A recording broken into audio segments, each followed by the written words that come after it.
தூய்மை சேவை இயக்கம் சார்பில் பள்ளிகளுக்கு இடையேயான தூய்மை போட்டிகள் நடைபெற்றது. இது குறித்த ஒரு செய்தி தொகுப்பினை தற்பொழுது பார்க்கலாம். மத்திய அரசின் தூய்மை பாரத திட்டத்தின் கீழ் நாடு முழுவதும் பல்வேறு தூய்மை பணிகள் மேற்கொள்ளப்பட்டு வருகிறது.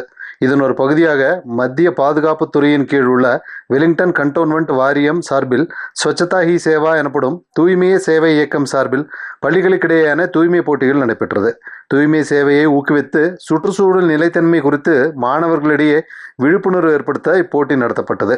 இதில் கலந்து கொண்ட மாணவர்கள் பள்ளி வளாகத்தை சுத்தமாக வைத்தல், பொதுமக்களிடையே தூய்மை குறித்து விழிப்புணர்வு ஏற்படுத்துதல், நகர்ப்பகுதிகளை தூய்மைப்படுத்துதல், குப்பைகளை தரம் பிரித்தல், விழிப்புணர்வு சுவரொட்டி தயாரித்தல், பிளாஸ்டிக் பயன்பாட்டை பள்ளி வளாகத்தில் தடை விதித்தல், ஒரு முறை பயன்படுத்தக்கூடிய பேனாக்களை தவிர்த்தல், கழிவுகளை கொண்டு இயற்கை உரம் தயாரித்தல், அவற்றை பள்ளி பூங்காக்களில் பயன்படுத்துதல், மூலிகை செடிகளை வளர்த்தல், குடும்பத்தார் மற்றும் அருகாமையில் வசிப்பவர்களிடம் தூய்மை குறித்து விழிப்புணர்வு ஏற்படுத்துதல், துணிப்பை தயாரித்து விநியோகித்தல் உள்ளிட்ட பல்வேறு பணிகளில் ஈடுபட்டனர்.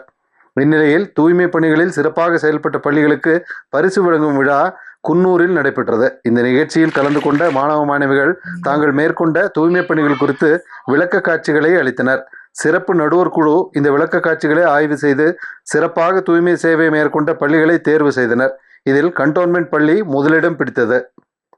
மெட்ராஸ் ரெஜிமெண்டின் கமாண்டன்ட் கிருஷ்ணேந்து தாஸ் சிறப்பு விருந்தினராக கலந்து கொண்டு உரையாற்றி வெற்றி பெற்றவர்களுக்கு கோப்பை மற்றும் பரிசு தொகையினை வழங்கினார். கண்டோன்மெண்ட் சார்பாக நடந்த ஸ்வச்தா காம்படிஷனில் நாங்கள் முதல் பரிசு பெற்றிருக்கிறோம். இது ரொம்பவே பெருமையாக இருக்குது. ஆசிரியர்கள் சொல்லி கொடுத்த மாதிரியே வீட்டில் இருந்து துணிகளை கொண்டு வந்து துணிப்பை தைச்சு கடைங்களுக்கு, அது மட்டும் இல்லாமல் அங்கேருந்து பப்ளிக் இருக்கவங்க எல்லாத்துக்குமே கொடுத்தோம். அதே மாதிரி நிறைய செடிகளில் வந்துட்டு ஸ்கூலில் நட்டு வச்சோம். Plastic Benz, plastic water bottle இது எல்லாத்தையுமே பேன் பண்ணோம். அதுக்கப்புறமா வீடு வீடாக போய் எல்லாத்துக்கும் எடுத்து சொன்னோம், குப்பையை எப்படி பிரிக்கணும், 4 வகையாக பிரிக்கணும் அப்படிங்கிறதையும் சொன்னோம்.